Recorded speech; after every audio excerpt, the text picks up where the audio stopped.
Olá, eu sou o Dr. Jaime e eu também estou na TV Relacionamento.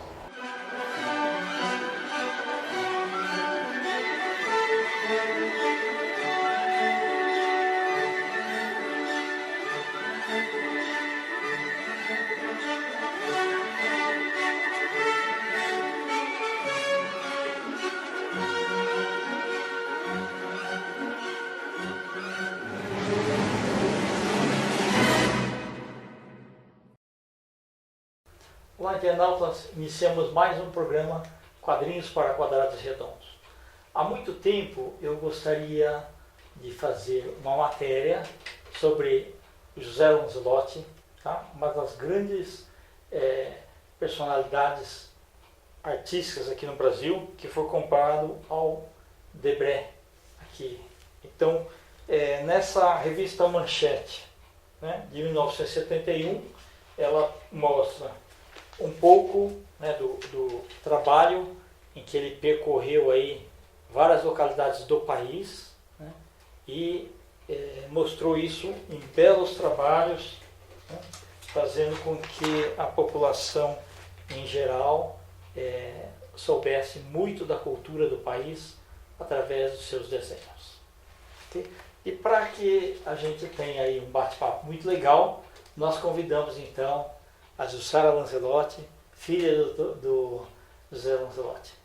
Ju, muito obrigado, viu, pela tua presença aqui. Eu é que agradeço a oportunidade, né, de estar mostrando o trabalho do meu pai. Ju, fala um pouquinho aí como é ser filha de um grande artista.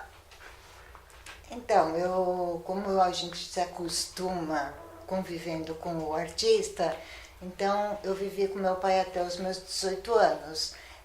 Até essa idade a gente não se preocupa tanto com o trabalho. Eu fui me interessar e hoje em dia sou pesquisadora do trabalho dele depois que eu fiquei mais velha.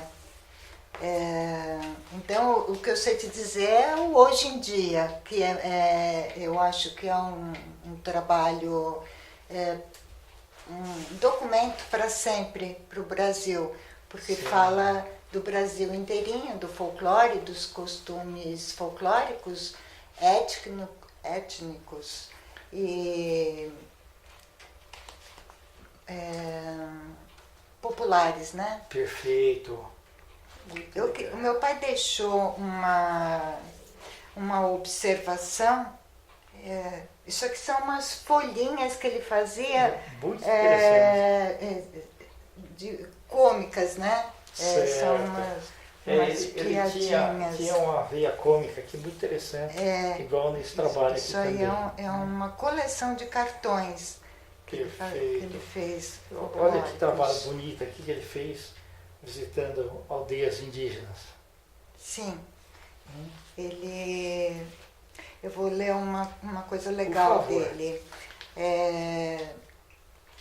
Isso diz ele, né? Meu campo é o regionalismo. Lendo Mário de Andrade e Monteiro Lobato, José Lancelotti teve sua atenção despertada para o problema da personalização do intelectual brasileiro. Cansado de tendências e movimentos importados, quis criar um estilo brasileiro de pintura depois de 12 anos de viagem pelo país. Então ele pegou, com 17 anos, ele pegou a mochila por conta própria. Ele não foi patrocinado por ninguém, ele é um autodidata, foi um autodidata. Ele viajou pelo Brasil inteirinho, foi documentando o que ele ia vendo, pesquisando nos estados. Ele rabiscava ou fotografava para quando chegou aqui em São Paulo, no ateliê dele, que era no centro de São Paulo, junto com o Jaime Cortez. Grandes amigos, ele registrou no papel o livro Brasil, que nós vamos mostrar. Interessante. É um trabalho magnífico. Lancelotti falou em Amor ao Brasil para explicar seu interesse pela manifestação de nossa cultura Não é esse patriotismo que faz ficar arrepiado diante da bandeira brasileira, mas apenas uma questão de coerência. Dos anos 500, dos nossos 500 anos de formação, a contribuição dos índios, dos negros, dos portugueses resultaram características que são só nossas.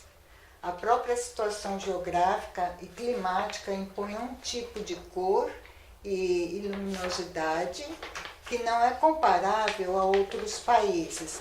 Para ele, todos os artistas deviam levar em conta esse fato a fim de serem autênticos. As cores do Brasil, ele quis dizer aqui que nós usamos no Brasil as cores típicas por ser um país tropical. Ok. Tem cores que são usadas só aqui no Brasil, em que ele preparava também a mistura das Para tintas. deixar mais autêntico, né? Isso. Tá. Já temos a literatura brasileira. Certo. Ele pensava, né? A música também, que seria a literatura que o Chiquinho comentou contigo ali. Comparado ao Debré. Não. E da música, tivemos aí grandes artistas aí que o Sim. Francisco tinha falado, né? Com a gente, Isso. né? Estou mostrando aqui dois originais. As aqui. artes plásticas, Muito desejar. Ele quis deixar a contribuição dele. Foi lendo Mário de Andrade e Monteiro Lobato, que ele teve esse despertar pelo problema de despersonalização intelectual. É uma coisa bem brasileira, né? Ele morou 2 anos no Alto Xingu. Ok. Porque ele descobriu que o Vilas Boas estava precisando de um desenhista, porque ele ia fazer Um momento histórico mesmo. Né? essa viagem para o Alto Xingu e precisava de um desenhista para ir registrando tudo que queria deixar registrado. O Francisco... José. O meu pai. Isso. O meu pai ia rabiscando e aí você Aí pode ele finalizava pegar então Brasil. aqui, né? Ele finalizava aqui no estúdio em São Sim, Paulo, né? sim. Interessante. Agora, ele era um rapaz, era muito novinho. Certo. E a equipe do Vilas Boas não acreditou que ele por ele ser muito novo, que ele vivendo na sociedade, não acreditou que ele fosse conseguir ficar morando no Xingu, mas arriscaram levar ele. E lá Achou ele que ele pegou... não ia aguentar as condições inóspitas. Né?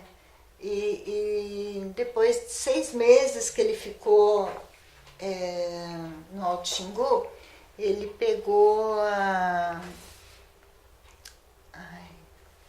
Pegou assim aquela doença, a malária. A malária. Pegou a que dá malária. uma dor de cabeça terrível, né? E ele não queria contar para a turma que ele estava com a malária. Ele aguentou o máximo que ele pôde, porque senão eles iam mandar ele embora do Alto Xingu e ele não queria. Ele tinha um sonho mas, de continuar, né?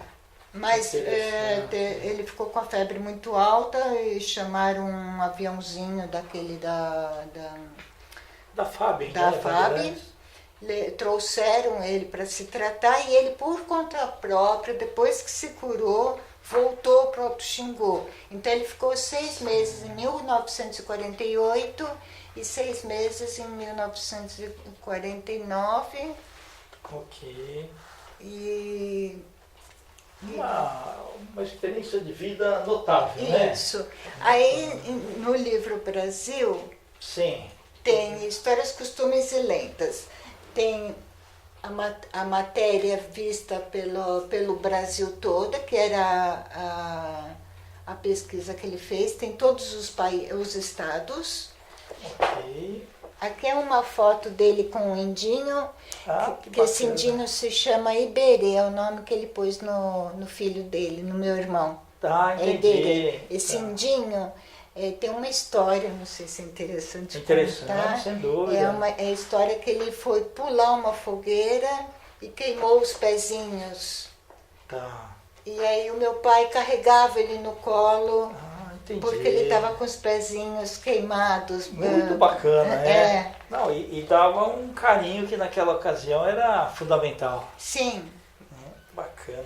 É um trabalho maravilhoso, viu? Ele, assim, pegava e desenhava tudo que tinha ali, que ele via trabalhos manufaturados. muitas peças ele trouxe para casa. Ah, entendi, que Ele tinha- bacana. Mas olha aqui. esse material roupa. todo, eu hoje em dia não tenho mais. Mas ele Tem trazia parte assim, né? do acervo, Tá, mas ele trouxe interessante. todas Olha as a roupas proporção para casa. dos desenhos, né? E tudo mais. Então, E eu acho que ele era muito curioso pela cultura também, né? além de ele ser curioso pela cultura, ele tinha esse dom de ser autodidata, desenhista, né? Perfeito. Então juntou a fome com a vontade de comer aí. Mas o domínio de sombras que ele faz, Isso. os movimentos, né? Parece vivo. Né? Isso é muito bacana. É muito interessante. É Tá. o trabalho de uma vida Ele toda. nasceu aonde? Nasceu em São Paulo, ele é filho de imigrantes, o pai dele é Italiano. italiano, veio de Pestícia, né? Matera. Ele é filho de italiano, a mãe dele também era italiana, mas meu pai nasceu aqui em São Paulo. Ok. Ele tinha mais 2 irmãos. E o pai dele era sapateiro e não queria que o meu pai se dedicasse à profissão de sapateiro. E o meu pai tinha que desenhar escondido, ele era pequenininho, ele tinha que desenhar escondido, porque o meu avô achava que era profissão de vagabundo, desenhista. E olha que talento. E os primeiros desenhos do meu pai eram feitos no papel de pão. A minha avó, sempre que trazia o pão, ele salvava o papel, porque vinha Certo. naquele papel de seda, né? Sim. O pão que era enrolado, filão, né? Certo. E o pincel ele não tinha, então ele desfiava o palito de dente, desfiava a madeira na pontinha para ser o pincel, Nossa. porque ele não tinha material. E fazia também tinta de barro, porque ele não tinha tinta. Então os Nossa, primeiros que- trabalhinhos Que dele... riqueza que é o trabalho dele. É. E quando que ele começou a ser visto de forma profissional? Então, Sim. foi depois que ele No retorno dele. montou o estúdio dele com o Jaime Cortez. Que assim que ele voltou desses 12 anos de viagem, com esse Certo. material e começou a pôr no papel, é que ele foi reconhecido, porque ele já foi registrando no papel e já foi apresentando, né? E como Interessante. ele gostava muito de arte, ele pesquisou os artistas e foi conhecendo os desenhistas e apresentando o trabalho dele, né? É um trabalho realmente maravilhoso, viu? Tá. E ele ficou mais assim, enaltecido década de 70, né? Sim, É. até um pouco antes, porque ele fez o Raimundo Cangaceiro, Que teve bastante que sucesso. foi antes, foi o primeiro herói dos quadrinhos nacional, né? Ele não queria fazer um super-herói com poderes como os americanos. Certo. Então ele inventou o Cangaceiro, o Raimundo, né? Que era uma pessoa normal, de carne e osso, e que tinha sofrido de todos os problemas, Isso, né? então do ser humano. ele escreveu, ilustrou e inventou aí a história. Muito interessante. Mas como na época foi considerado um trabalho na política. Ele foi obrigado a parar porque foi considerado um material subversivo. Tinha isso também, né? Então ele fez só um número do Cangaceiro, que depois foi editado pelo mais dois, Venha, né? Depois, né? Isso. Mas depois foi feito o número... Um extra, né? Um extra com outras capas. Certo, interessante. Mas muito bonito o trabalho dele. Tem também no Museu do Índia Vanuari, em Tupã, na cidade de Tupã. Você mostrou as pranchas aí já, que estão lá expostas, as pranchas que ele vendeu para o governo. Que legal. Esse que está na tua mão é uma página de quadrinho? Isso aqui é porque eu quis ilustrar o Raimundo Cangaceiro. Eu quis ilustrar a minha cola aqui sobre a matéria dele, né? Sim. E coloquei essa capa de... ficou interessante. Eu não sei se você conseguiu pegar algum gibi. Mostrei, sim. Vou até mostrar de novo aqui. Esse lenço você também pode mostrar, junto com esse material. Isso aqui, dá licença.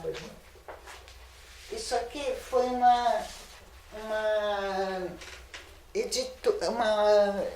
tecido. Foi uma moça que de indústria têxtil, que se interessou em fazer lenços e Sharpies, e ele fez as ilustrações. Muito interessante. Foi em 1981, ele fez motivos indígenas, né? Certo, bacana. E ele faleceu muito cedo, foi em 91, sim, foi isso? Foi em 92. 92, tá. Com 66 anos. Ele estava ainda em produção. Não, ele já tinha se aposentado. Certo. Ele fazia só os quadros que se interessava. Não era encomenda, né? Tá. Era quadros do interesse dele. Então ele tinha uma casa em São Bento do Sapucaí. Ele morava 15 dias em São Paulo e 15 dias em São Bento do Sapucaí. Ok, começou a gostar mais de lá. Não, é que lá ele tinha ele estava registrando a cidade. Ok. As panorâmicas, né? Certo, então ele tem bastante quadro de verde também, da cidade de São Bento do Sapucaí. E lá ele conheceu um jovem e formou uma turminha porque ele fez também escultura. Ele era escultor, ele era cineasta, ele fez... Um autodidata mesmo, né? Na verdade, a escultura ele fez o curso na escola de arte, na faculdade de arte... Belas Artes? Belas Artes. Quando ele foi para São Bento, ele conheceu alguns jovens lá interessados em arte, deu aula lá com argila, e no meio desses jovens ele foi apresentado por um rapaz que não era desenhista, mas ele sabia admirar. Fazer reforma. Ok. Reforma nas casas, né? Ele que reformava as casas de São Bento. Sim. Então ele trouxe esse rapaz porque ele tinha uma casa aqui em São Paulo, estilo colonial.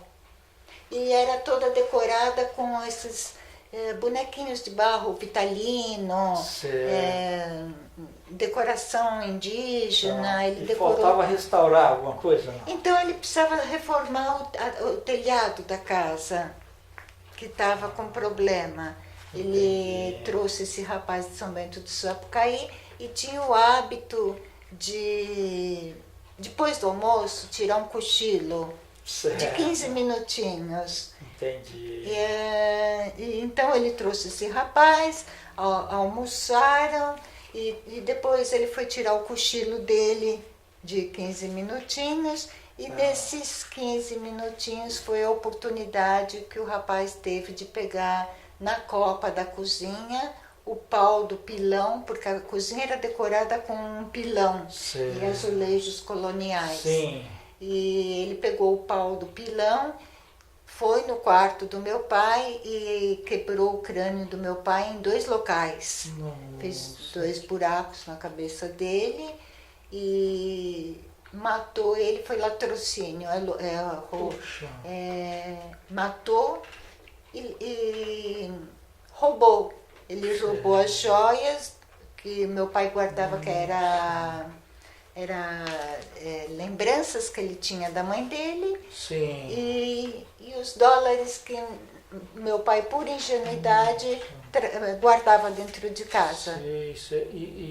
Puxa vida, é uma pessoa Então, de confiança dele que acabou fazendo. De confiança, porque todo mundo se conhecia. Frequentava Principalmente a casa, porque aí é pequenininho, Puxa. todo mundo se conhecia. Entendi. E ele quis aproveitar esse rapaz para consertar o telhado e acomodou essa pessoa dentro de casa.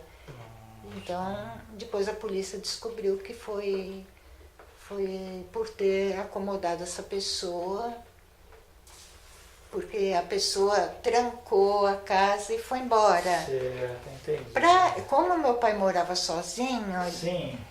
os filhos já tinham saído de casa, ele já tinha se separado da minha mãe, ele morava sozinho. Então, eu fui me despedir do meu pai porque eu fui morar em Bauru. Até fiz uma exposição para o meu pai em Bauru. Eu passei para me despedir do meu pai. Eu tinha a chave da casa, entrei e encontrei o corpo do meu pai já em decomposição. Já tinha acontecido já, Já né? tinha acontecido. Puxa, então foi um baque terrível, né? Foi um choque. Tá. Então ficou assim uma data doce, fictícia. Como não sabemos a data que ele morreu, pusemos 12 de julho de 1992, né, que foi o ano mesmo que ele morreu, e foi no mês de julho, mesmo mês que ele nasceu dia 26 de julho de 26. Entendi.